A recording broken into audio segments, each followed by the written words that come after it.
चलिए जानते हैं भारत की हर जिला हर क्षेत्र की फटाफट बड़ी खबरों को केवल 5 मिनट में। तो वीडियो को लाइक करके चैनल को सब्सक्राइब जरूर कर दें। प्रधानमंत्री मोदी गोवा के प्राचीन मठ में भगवान राम की 77 फीट ऊंची प्रतिमा का अनावरण करेंगे और इसके बाद कर्नाटक के कार्यक्रमों में शामिल होंगे। बांग्लादेश में शेख हसीना को मौत की सजा के बाद अब 21 वर्ष की सजा सुनाई गई है, जिससे अंतर्राष्ट्रीय स्तर पर भी चर्चा तेज हो गई है।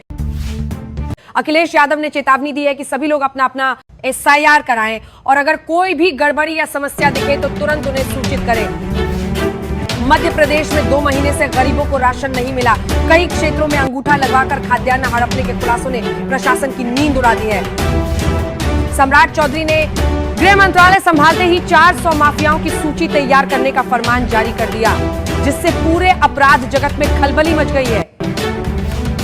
शेख हसीना के बैंक लॉकर से 10 किलो सोना बरामद होने के बाद बांग्लादेश की राजनीति और सुरक्षा एजेंसियों में बड़ी हलचल पैदा हो गई है। राहुल गांधी ने एक बार फिर वोट चोरी का मुद्दा उठाते हुए कहा है कि वे जल्द ही पूरा और ठोस सबूत देश के सामने रखेंगे और चुनाव आयोग की निष्पक्षता पर सवाल खड़े किए। महाराष्ट्र सरकार ने फैसला किया है कि बंदर पकड़कर जंगल में सुरक्षित छोड़ने वालों को 600 का इनाम दिया जाएगा।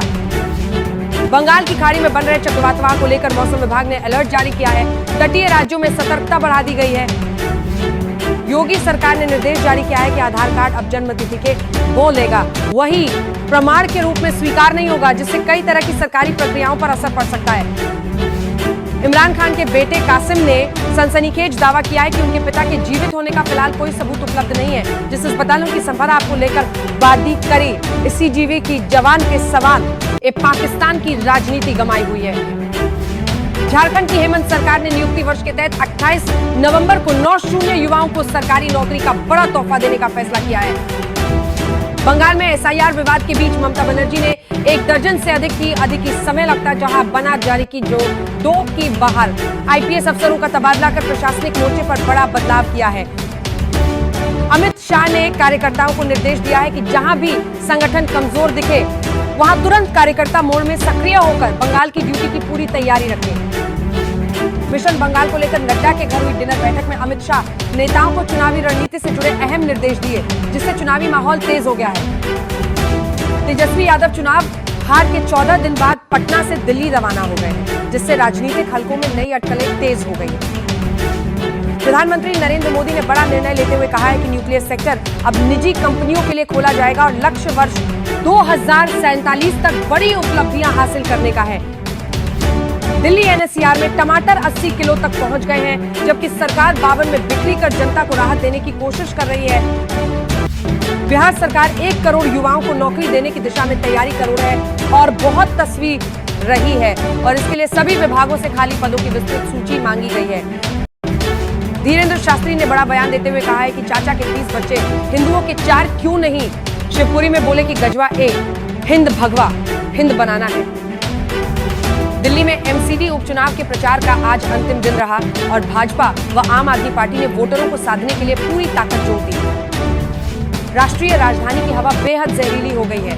AQI बहुत खराब श्रेणी में पहुंच गया है और ऊपर से ज्वालामुखी की राख ने भी प्रदूषण का स्तर और बढ़ा दिया है। मुख्यमंत्री योगी आदित्यनाथ ने घोषणा की है कि उत्तर प्रदेश के फाजिल नगर का नाम बदला जाएगा और इसके लिए प्रशासनिक प्रक्रिया शुरू हो चुकी है। मुख्यमंत्री योगी ने नोएडा इंटरनेशनल एयरपोर्ट का निरीक्षण कर अधिकारियों को कई अहम दिशा निर्देश दिए ताकि समय पर निर्माण पूरा हो सके। पार्टी ने दावा किया है कि विदेशों से प्रधानमंत्री मोदी और देश के खिलाफ नेगेटिव नैरेटिव तैयार करवाया जा रहा है और इसमें राहुल गांधी का नाम भी सामने आ रहा है। विंजो के संस्थापक सौम्या सिंह और पवन नंदा को ED ने गंभीर आर्थिक अनियमितताओं की जांच के तहत गिरफ्तार कर कंपनी की गतिविधियों पर बड़ा शिकंजा कर दिया है। हिमाचल के डिप्टी मुख्यमंत्री ने बेहद सख्त चेतावनी देते हुए कहा है कि अगर कोई भी राज्य में शांति भंग करने की कोशिश करेगा तो उसे रगड़कर सीधे जेल के अंदर डाल दिया जाएगा। गृह मंत्री अमित शाह के कार्यक्रम में अचानक बदलाव हुआ है। वे आज रात रायपुर पहुंचेंगे और इस बीच सुरक्षा एजेंसियां हाई अलर्ट मोड में हैं। राबड़ी देवी के आवास को लेकर छिड़े राजनीतिक विवाद पर उन्होंने 2 टूक कहा है कि जो करना है कर ले, वे अपना डेरा नहीं छोड़ेंगी।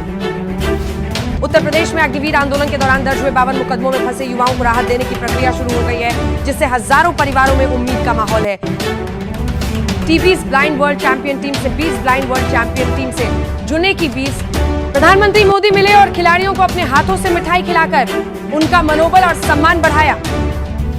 योगी सरकार ने गन्ना किसानों को राहत देते हुए पहले दाम बढ़ाए और अब लोडिंग अनलोडिंग शुल्क पर रोक लगाकर किसानों की बड़ी समस्या हल की है। एमपी में एसआईआर के लिए मोबाइल नेटवर्क ने मुश्किलें बढ़ा दी हैं। बीएलओ जंगल, मचान और पहाड़ियों पर चढ़कर काम करने को मजबूर है और कुछ जगहों पर जंगली जानवरों का खतरा भी बना हुआ है। ग्रेजुएट्स के लिए अकाउंट्स असिस्टेंट के 600 पदों पर भर्ती निकली है। आवेदन 8 दिसंबर से शुरू होंगे और सैलरी 20 शून्य से ज्यादा होगी। राजस्थान के कई शहरों में बारिश हुई है, जबकि एमपी में 1 दिसंबर से शीतलहर का अलर्ट जारी है। उत्तराखंड के 7 तरह की बारिशों की 7 रकमारे जारी, जबकि 4 धामों में तापमान 10 डिग्री से नीचे दर्ज हुआ है। हरियाणा में वेरिफिकेशन प्रक्रिया के कारण ट्रांसफर पॉलिसी अटकी हुई है। मुख्यमंत्री के विभागों में ही सबसे ज्यादा लंबित फाइलें हैं और रिमाइंडर भेजने के बाद भी अधिकारी ध्यान नहीं करेंगे। सोना 609 महंगा होकर 1266 पर पहुंच गया है। चांदी भी 1619 महंगी हुई है। इस साल गोल्ड 50-500 और सिल्वर 78 शून्य महंगी हुई। राहुल गांधी ने कहा कि दिल्ली के प्रदूषण पर पड़ी प्रदूषण ने सपोर्ट। प्रधानमंत्री मोदी चुप क्यों हैं?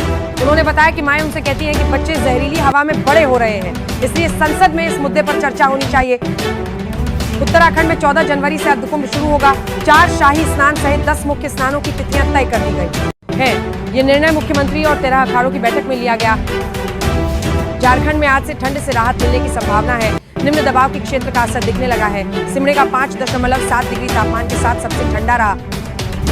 मुख्यमंत्री हेमंत सोरेन ने युवाओं को नियुक्ति पत्र बांटे। सरकार के 1 वर्ष पूरे होने पर समारोह आयोजित किया गया और शहर में भारी वाहनों की नो एंट्री लागू रही। प्रधानमंत्री मोदी ने कर्नाटक के उडुपी में कहा कि गीता सिखाती है कि अत्याचारियों का अंत होना भी जरूरी है। भारतीय शेयर बाजार मामूली गिरावट के साथ बंद हुआ। सेंसेक्स 13 अंक टूटा और निफ्टी 26,300 के नीचे बंद हुआ। अब जन्म प्रमाण पत्र बनवाने के लिए आधार कार्ड मान्य नहीं होगा। अगस्त 2023 के अधिनियम संशोधन के बाद केवल आधार कार्ड के आधार पर जारी किए गए जन्म प्रमाण पत्र रद्द कर दिए जाएंगे।